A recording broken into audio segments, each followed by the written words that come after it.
Hey guys, welcome to a video. This is going to be a little different. I got an email from somebody and I wanted to go over it just because I think it's a good example of how these things start out badly, excuse me, and then typically if you minimize your mistakes, you can actually get your life back. And I got this the other day, and this is kind of the reason why, or a good example also of why I do this channel, why it's something that I haven't given up on over the last 5 years and continue to press on and can create content and do shows. I mean, maybe it's not as much as or as many as I used to do in the past, but nonetheless, it's something that I still continue to work toward. So anyways, let me pull this up.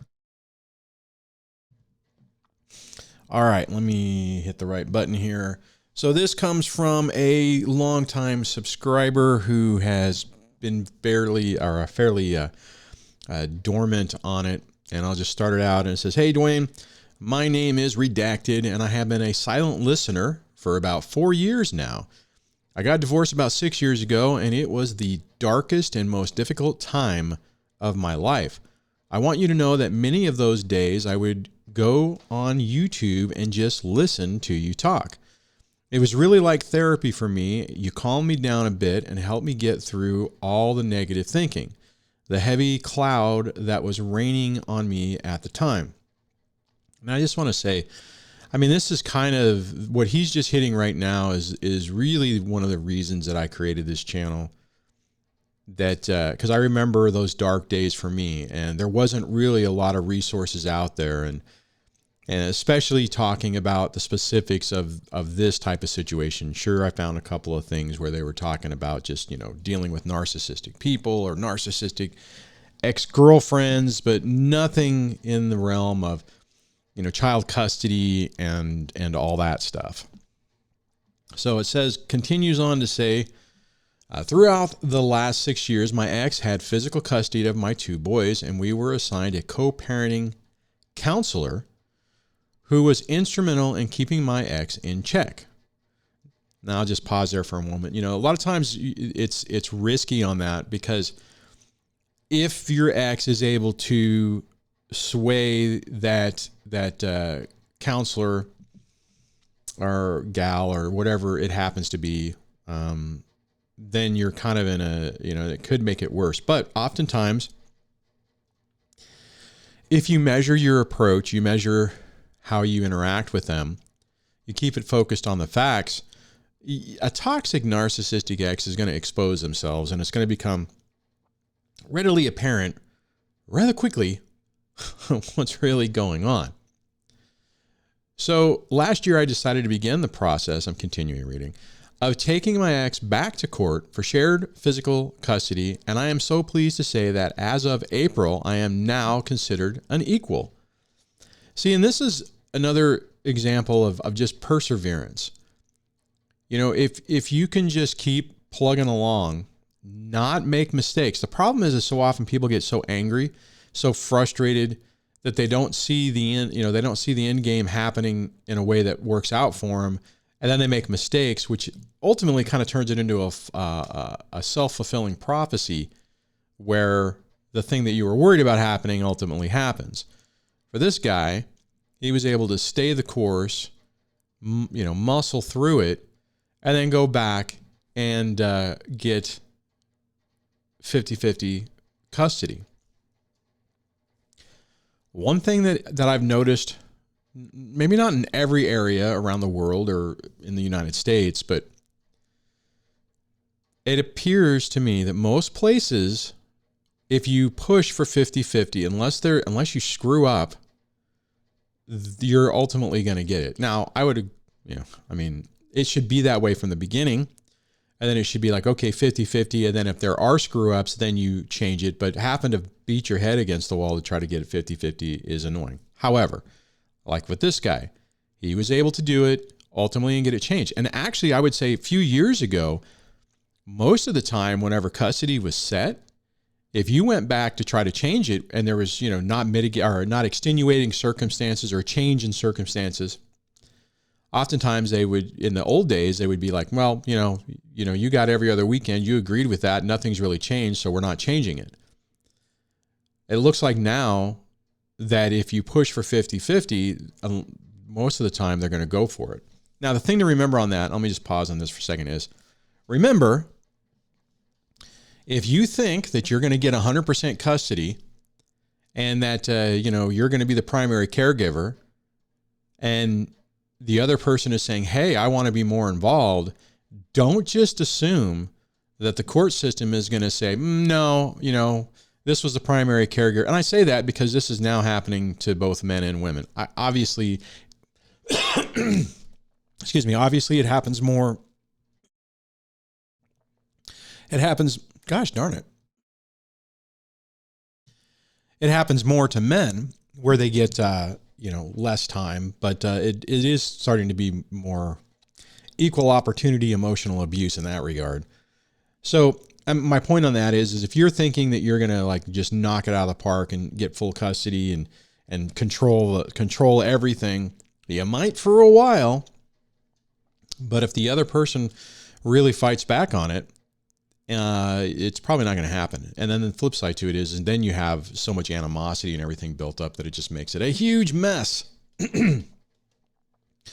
He goes on to say is that when I set out to do this, I committed to taking 1 month's worth of child support I saved and divided up amongst those that have been instrumental throughout. Half to the co-parenting counselor, a third to me, and the rest to a few others who I've yet to thank. And he mentions a donation, which I really appreciate. Thank you very much for that. It's always good to get the validation that this channel is helpful. Because I want you to know that I might not have been here if it wasn't for the support I had, and that includes you. I also want you to know that what you do is important and greatly appreciated by many. And this is kind of the main reason I wanted to highlight this, is it covers the really dark side of this and how bad it is and how dangerous it can be. But this is yet again another example of somebody who persevered through it, who is having those dark thoughts, who is not seeing the way out of it, but was able to keep plugging along. And now, and I'll go on to the next part. It says, I am past most of that right now, living in my new life as a happy single parent with 2 boys growing up fast. Yet my ex remarried, and now and then I have setbacks, so I still leverage your videos at time. And I'll just say on that is, I see that a lot where people, they heal from this, they get their lives back, and then they'll show up every once in a while. This particular person I don't recall seeing in the comments, and I really appreciate them reaching out to me because it really does. It helps me know that this is valued and that people really do appreciate it. And keeps me going on it because I do. This right here. I am now past most of that right now, living in my new life as a happy single parent. I guess I can't highlight it because I'll probably redact it, but a happy single parent and getting your life back. So many people get convinced that there's no recovery from this.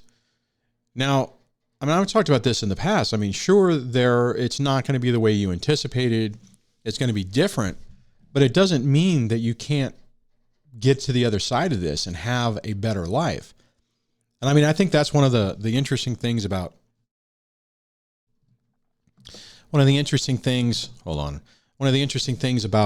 this channel is I get subscribers and they heal from this and then they go on with their lives and they don't need to watch it anymore. And they're not watching the videos because they don't need to. And to be honest, once you get past all this, going back through this, it would get kind of, not exactly the funnest topic, which is why you should subscribe to my camping channel. I'll leave a link in the description because that way you can still support the channel, but you can watch something that's fun that has nothing to do with that other stuff. And it's just, having, somebody enjoying their life as well. And hopefully encourage you, the first part is like DSD encourages you to get your life back. And the other channel, which I currently call Duane Robert, I may change it to Dadventure. I don't know. I'm thinking about changing the name. If you have any ideas, let me know in the comment section below. Anyways, but, to basically demonstrate that this doesn't have to destroy you. So let me continue on with this. So it would be cool to connect sometime to bring closure. I saw you do the coaching. Okay, anyway, so I didn't realize otherwise I would have signed up before. Oh, yeah, so I guess on that I can say, yes, I do coaching. I am getting ready to go on a, sorry about that. Basically a long road trip. So I'll be out of pocket until probably for the rest of the month. And then I'll open up some other stuff back in July and August. So on that, the thing on this that I just wanted to hit is that if you are in the beginning part of this, if it feels like it's just every day is a nightmare and that there's no way to recover, no way to get your life back, no way to get out from underneath a toxic narcissistic ex that just is hell-bent on destroying your life and destroying your children and absolutely destroying the relationship you have with your children. Just take this as another example besides me of somebody who's been able to get through it. And, this guy started out not having 50-50. He had to fight to get 50-50. So, the key thing on this, guys, is you have to make sure that you don't make some colossal mistakes. If you stalk your ex, if you yell at them, if you physically corner them, you don't even have to physically touch them, but if you raise your voice and appear scary, that could be enough to set you back considerably. So, remember, this is a long game. You're playing the long game. You're playing, you're having to basically deal with an ex that's probably landing some pretty good blows at the beginning, is making some victories in family court, limiting your time, doing all that stuff. You have to look at it as a long-term game and realize that although they may be winning now, that does not mean that they are going to continue to do that. And if you are strategic and thoughtful and persistent and have perseverance, most of the time, this starts to turn around. Now, I agree with you. It's not fair. It is absolutely not fair that anybody has to go through this and has to lose that time, lose the money, lose everything that you have to go through to do this. But just focus on the end game. On that, if you like what I'm doing here and you haven't subscribed, it seems like I'm getting a lot of new people, please subscribe, ring the bell notification so you get notified when I post new videos. If you really like what's going on, you can become a channel member. Just scroll down and look in the description. There's a link for that to do that through YouTube. I do also have a Patreon at it's DSD Duane on Patreon. So it helps keep the lights on. The other thing you could do is, as I mentioned earlier, is go subscribe to that other channel. I'll put a link in the description on that too. It's my camping channel. Sign up for that. And on that, guys, don't beat yourself up on this. Yeah, it's a crappy situation, but stay the course. And then hopefully in a not too distant future, I'll be receiving an email like this from you telling me how your life has gotten better. And if you happen to be somebody who's watching this that has happened to, please send me an email. And if you're okay with me sharing it, I would love to be able to share it. On that, take care, guys, and I'll catch you on the next one.